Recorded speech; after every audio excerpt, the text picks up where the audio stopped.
Pada kesempatan hari ini, di pagi hari ini, kita akan mendengar kebenaran firman Tuhan yang bertemakan menjadi seperti anak kecil. Sama-sama katakan dengan saya belum semua. Ayo, ada ribuan jemaat Tuhan pagi hari ini, sama-sama katakan dengan saya harus menjadi seperti anak kecil. Saudara, jangan salah artikan saya. Nanti kita akan mengerti ketika kita mendengar firman Tuhan dan penjelasan-penjelasannya.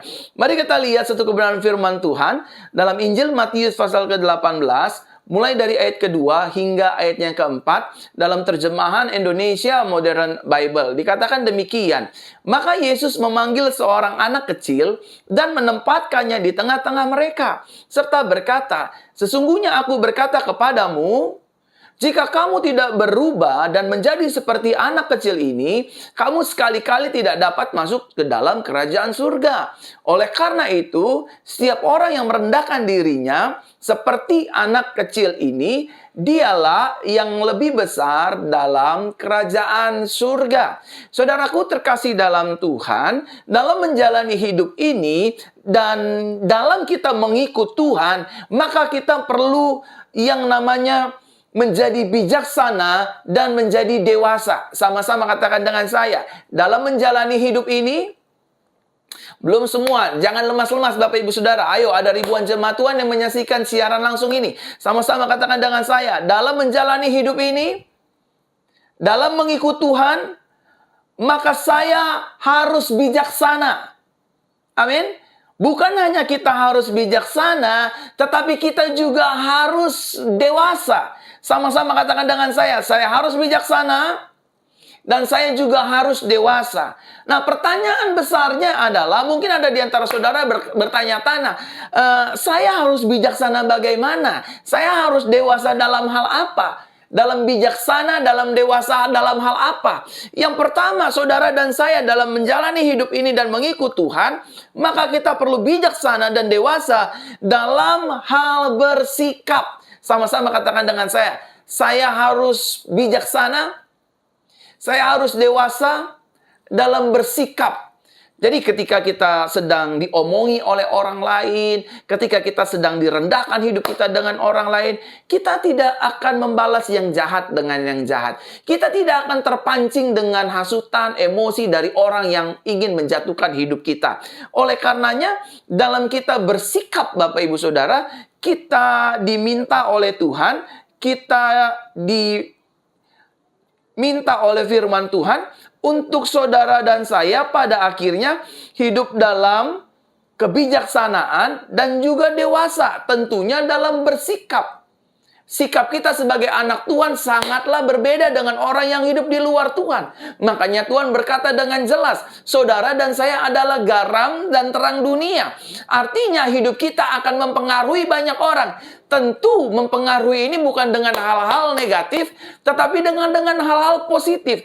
Hal di mana orang bisa melihat Kristus Yesus melalui hidup kita. Orang lain bisa merasakan kehadiran Tuhan melalui sikap hidup kita. Orang lain bisa mengalami perjumpaan dengan Tuhan lewat sikap hidup kita setiap hari. Hidup kita tidak sama seperti orang di luar Kristus. Hidup semau-maunya, hidup seenak-enaknya, sehingga kita pada akhirnya hanya bisa menjadi batu sandungan bagi banyak orang. Oleh karenanya, firman Tuhan di pagi hari ini mengajarkan kepada setiap kita, saudara dan saya harus bijaksana dan dewasa dalam hal bersikap. Baik kita pelayan Tuhan, hamba Tuhan, jemaat Tuhan, pengusaha, pendeta, artis, apapun profesi dan latar belakang kita, maka dalam bersikap kita harus bijaksana dan dewasa. Kalau kita ingin bersikap, maka bersikaplah seperti layaknya Kristus bersikap kepada hidup kita. Yang kedua, Bapak Ibu Saudara, bijaksana dan dewasa dalam hal apa? Yang kedua, dalam hal berkata-kata. Apakah ucapan saya memberkati banyak orang? Apakah ucapan perkataan saya melukai perasaan orang? Apakah ucapan dan perkataan saya ini menjadi berkat bagi banyak orang? Atau sebaliknya menjatuhkan hidup orang lain? Atau sebaliknya menghancurkan iman orang? Atau sebaliknya mengutuki hidup orang lain? Karena saudaraku terkasih dalam Tuhan, dengan jelas firman berkata, hidup mati dikuasai oleh lidah. Barang siapa yang menggemakannya, maka dia akan memakannya. Jadi sebagai anak Tuhan, sebagai pelayan Tuhan, sebagai pengikut Kristus. Yang kedua, selain kita bijaksana dan dewasa dalam bersikap, tetapi kita juga harus bijaksana dan dewasa dalam bertutur kata. Pantes gak kita ngomongin orang? Pantes gak kita jelekin hidup orang?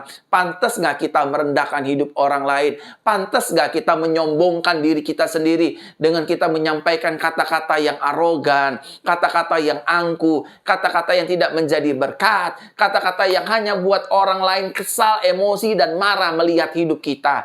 Oleh karenanya, Bapak Ibu Saudaraku terkasih dalam Tuhan, dalam menjalani hidup ini kita semua sedang belajar. Belajar sempurna sama seperti Kristus Yesus. Memang dalam keberadaan dosa kita, kita sudah disempurnakan oleh Tuhan Yesus. Tetapi setiap hari kita harus hidup sempurna seperti Kristus. Bisa nggak? Bisa. Karena Yesus yang sudah menjamin hidup kita. Bisa nggak kita sempurna? Kita sudah sempurna di mata Bapa karena ada Yesus di dalam hidup kita. Tetapi dalam menjalani kehidupan hari-hari, kita harus terus belajar menjadi serupa dan sama seperti Kristus Yesus. Sehingga orang di luar sana, orang di tempat pekerjaan kita, di tempat pelayanan kita, di tengah keluarga kita, di tengah komunitas kita, orang melihat Yesus dalam kehidupan kita. Jadi pastikan kata-kata kita menjadi kata-kata berkat, kata-kata memotivasi, kata-kata positif, bukan yang merendahkan, menyindir, menghancurkan iman orang, tetapi sebaliknya kata-kata kita, tutur kata kita, ucapan kita,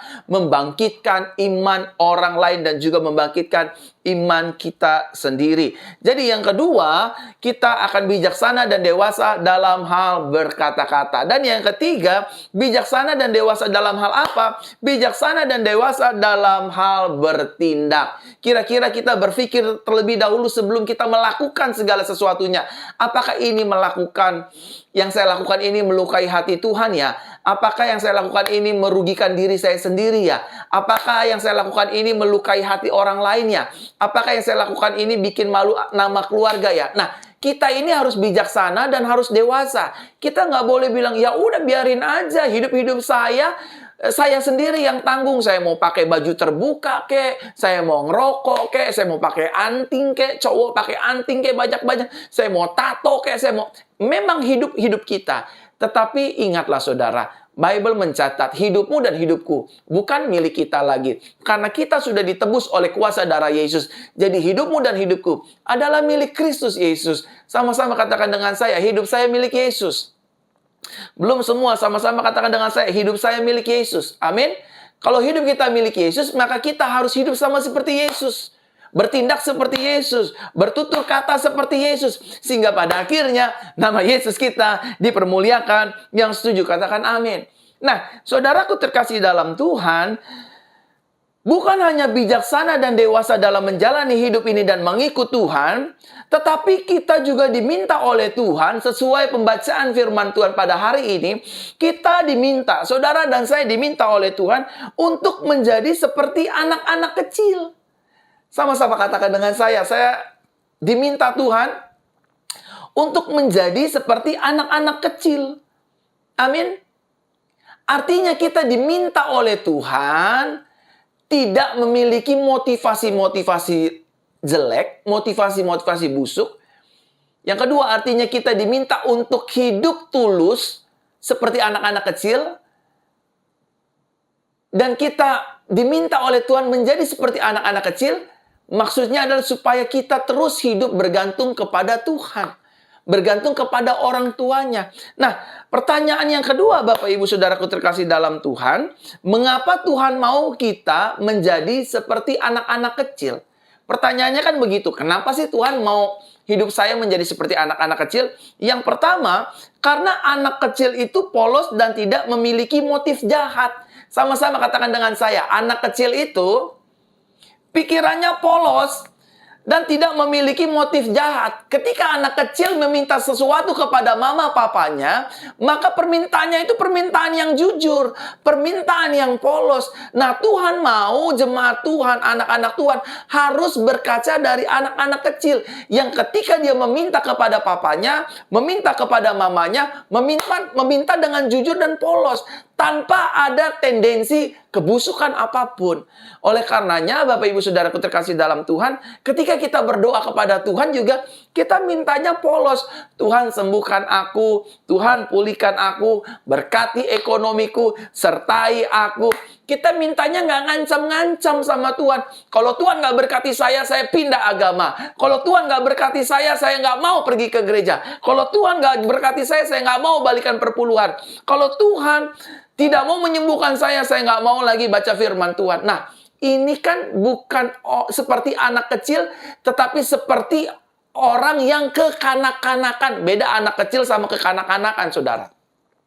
Yang Tuhan mau sama kita adalah kita menjadi seperti anak kecil, tetapi bukan menjadi seperti kekanak-kanakan.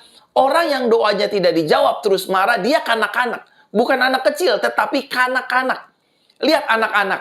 Kalau nggak dikasih mainan sama papa mamanya, pasti nangis, pasti marah, pasti ngambek, banting pintu, banting barang, banting. Nah, tapi Tuhan mau kita menjadi anak kecil.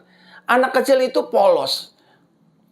Nggak punya motif lain selain meminta apa yang dia minta. Anak kecil itu nggak ngerti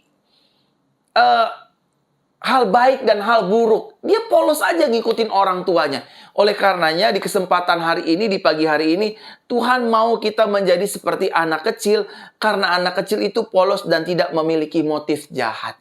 Jadi hari-hari ini, kalau kita berbisnislah seperti pemikiran anak kecil. Nggak usah punya pikiran jahat, nggak usah punya pikiran curang, nggak usah punya pikiran busuk kepada orang lain. Kita seperti anak kecil aja, ya kita tulus-tulus aja.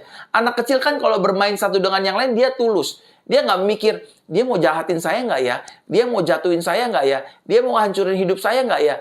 Dia ingin melukai saya nggak ya? Enggak, anak kecil itu kalau main, berteman, dia polos saja. Dia nggak punya pikiran jahat, dia nggak punya pikiran negatif, dia nggak punya pikiran busuk. Yang ada di pikirannya hanya berteman dengan tulus, bermain dengan tulus, dan menjalani hidup dengan kepolosan setiap hari. Yang kedua, mengapa Tuhan mau kita menjadi seperti anak kecil dalam seluruh aspek kehidupan kita? Karena anak kecil menggantungkan penuh hidupnya kepada orang tuanya. Ingat saudaraku terkasih dalam Tuhan, Bible mencatat, menggambarkan kita ini adalah anak-anaknya, dan Tuhan adalah Bapa. Jadi seorang anak kecil pasti cenderung menggantungkan penuh hidupnya kepada orang tuanya, baik kepada mamanya ataupun kepada papanya.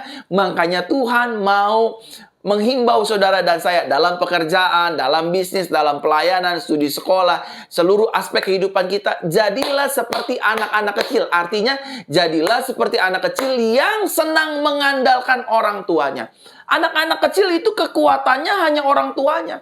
Mama, papa, tolong. Mama, papa, ada anjing, ada kucing. Aku takut digigit. Kakak takut diudak. Kakak takut lihat ini, lihat itu. Saudara, Tuhan mau kita seperti anak-anak kecil dalam bisnis, dalam dagang, dalam usaha, dalam pelayanan, dalam keseharian hidup kita.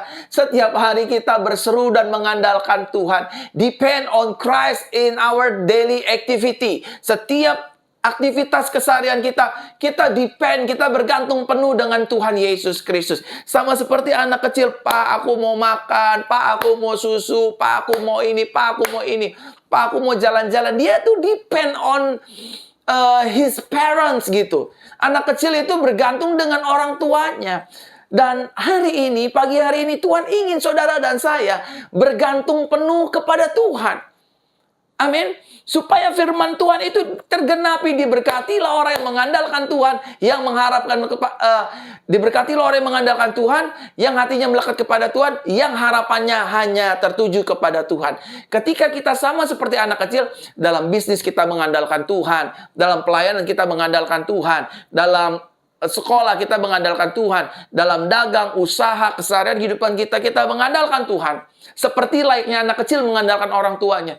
Maka saudara akan lihat, sama seperti bapak dan ibu yang baik kepada anaknya. Ketika anaknya meminta berteriak kepada orang tuanya, demikian juga Bapa kita di surga, Yesus Kristus kita yang berfirman, kalau Bapamu yang di dunia saja tahu memberikan yang baik kepada yang jahat, Bapamu yang jahat di dunia saja tahu memberikan apa yang terbaik bagi anak-anaknya, apalagi Bapa kita yang di sorga, saudara. Ingat, Tuhan berfirman, Salomo dalam segala kemegahannya tidak didadani seindah bunga rumput di padang.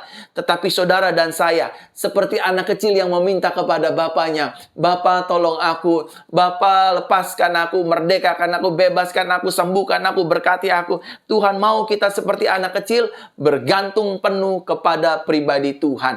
Yang ketiga, Bapak Ibu Saudaraku terkasih dalam Tuhan, mengapa Tuhan mau kita menjadi seperti anak kecil? Karena anak kecil tidak memiliki pikiran rencana untuk berbuat dosa. Jadi saudaraku terkasih dalam Tuhan, mengapa Tuhan mau kita seperti anak-anak kecil? Karena anak-anak kecil tidak memiliki pikiran untuk berzina, berbuat dosa, merampok, pakai narkoba, berjudi, dan lain sebagainya. Kenapa kita tidak bisa lepas dari dosa-dosa kita? Dari free sex, sesuka sama jenis, kita narkoba, korupsi, kita jatuh dalam onani, masturbasi, pornografi, narkoba, kekerasan lainnya. Kenapa kita nggak bisa lepas? Sepertinya sulit lepas dari itu. Karena kita merasa kita dewasa. Harusnya kita belajar seperti anak-anak kecil yang pikirannya polos, tidak memikirkan hal-hal dosa, rencana-rencana busuk lainnya. Makanya Yesus bilang kamu harus seperti anak-anak kecil. Yang artinya pikirannya nggak mikirin dosa. Bagaimana saya lepas dari dosa? Nggak ada anak kecil begitu, saudara. Anak kecil itu kalau sakit dia bilang sama bapaknya, sama ibunya, Pak, saya sakit. Pak, saya jatuh. Nanti ibunya yang tolong. Nanti bapaknya yang tolong. Kenapa kita nggak bisa lepas dari dosa? Karena kita ngerasa kita bisa. Kita pergi ke gereja, baca firman, baca Alkitab, baca-baca semua penyembahan, pujian. Akhirnya jatuh lagi dalam dosa. Akhirnya jatuh lagi dalam dosa. Akhirnya jatuh lagi dalam dosa. Mengandalkan kekuatan diri sendiri dan pengalaman supranatural keagamaannya. Nggak salah, tapi ini akan melelahkan dan menghancurkan iman percaya kita kepada Kristus. Apa Tuhan nggak tolong? No. Tuhan pasti tolong, tetapi masalahnya bukan itu. Masalahnya kita mengandalkan kekuatan kita sendiri. Ketika kita sama seperti anak kecil, tidak memiliki pikiran kotor, pikiran yang ngerasa, saya bisa, saya mampu. Enggak, anak kecil itu kalau nggak mampu bilang sama mamanya, bilang sama papanya, Pak, dedek jatuh, diselokan, di got, kotor badan dedek semua. Apa yang orang tuanya lakukan? Membersihkan, memandikan, ganti bajunya, dan anak itu bersih. Kalau dosa saudara, kalau keterikatan saudara ingin lepas dari perzinahan, seks bebas, emosi, amarah, jadilah seperti anak kecil. Yang ketika dia berteriak, Mama tolong, Papa tolong, di situ mama papanya pasti akan menolong. Sebaliknya, ketika kita berteriak kepada Tuhan, depend on Him. Tuhan tolong, Yesus tolong, Bapa tolong, Roh Kudus tolong. Dia akan menolong, membebaskan hidup kita dari segala keterikatan kita, dari pornografi, perzinahan, dan lain sebagainya. Dan pada akhirnya kita benar-benar dimerdekakan dan nama Tuhan dipermuliakan. Yang selanjutnya, Bapak Ibu Saudara, pertanyaannya adalah, mengapa Tuhan mau kita menjadi seperti anak-anak kecil? Karena anak kecil senang mendekat dengan orang tuanya. Artinya anak-anak kecil ini nggak mau ditinggalin sama mamanya, sama papanya. Demikian Tuhan mau kita seperti anak-anak kecil yang tidak mau ditinggalkan Tuhan, yang selalu mau dekat dan melekat dengan Tuhan. Nats firman Tuhan berkata, hanya dekat Tuhan saja aku tenang. Kalau saudara hari-hari ini mau tenang, belajar seperti anak-anak kecil yang selalu mau dekat sama orang tuanya, selalu mau dekat dengan mamanya, selalu mau membangun hubungan dengan orang tuanya. Anak-anak kecil itu nggak pernah jauh dari orang tuanya. Dia nggak mungkin pernah jauh karena dia tahu kalau dia jauh dari orang tuanya, pasti ada orang jahat yang ingin menjahatinya. Pasti ada hal-hal jahat, hal-hal buruk, tertabrak sepeda atau apapun. Demikian juga Tuhan menginginkan kita seperti anak kecil. Kita membangun hubungan, melekat, mendekat kepada Tuhan. Makanya Tuhan menginginkan kita menjadi seperti anak-anak kecil. Dan yang kelima, Bapak Ibu Saudara, setelah ini saya akan berdoa buat Bapak Ibu Saudara. Mengapa Tuhan mau kita menjadi seperti anak-anak kecil? Karena anak kecil lebih mendengar suara orang tuanya daripada orang di luar sana. Amin. Coba lihat anak-anak kecil. Nggak ada anak-anak kecil itu, saudaraku terkasih dalam Tuhan, mendengarkan suara tetangga kita. Nggak akan mungkin. Dia hanya akan dengar perkataan mama atau papanya. Amin. Meskipun ada kakaknya, dia akan dengarkan perkataan mama dan kakak dan papanya. Karena batin, ikatan darah. Dan hari ini, saudara dan saya yang ada di dalam Kristus memiliki ikatan batin, ikatan darah, yaitu darah Tuhan Yesus Kristus. Yesus mau saudara dan saya menjadi serupa seperti anak kecil, agar kita mendengar, taat kepada perkataan Tuhan. Anak-anak kecil ingat, dia hanya mendengar kata papanya, dia hanya mendengar kata-kata mamanya. Demikian Tuhan menginginkan kita pagi hari ini menjadi seperti anak kecil yang mendengar perkataan Tuhannya, mendengar perkataan Bapanya, dan mengikuti taat sesuai dengan kehendak firman-Nya. Amin untuk kebenaran firman Tuhan di pagi hari ini.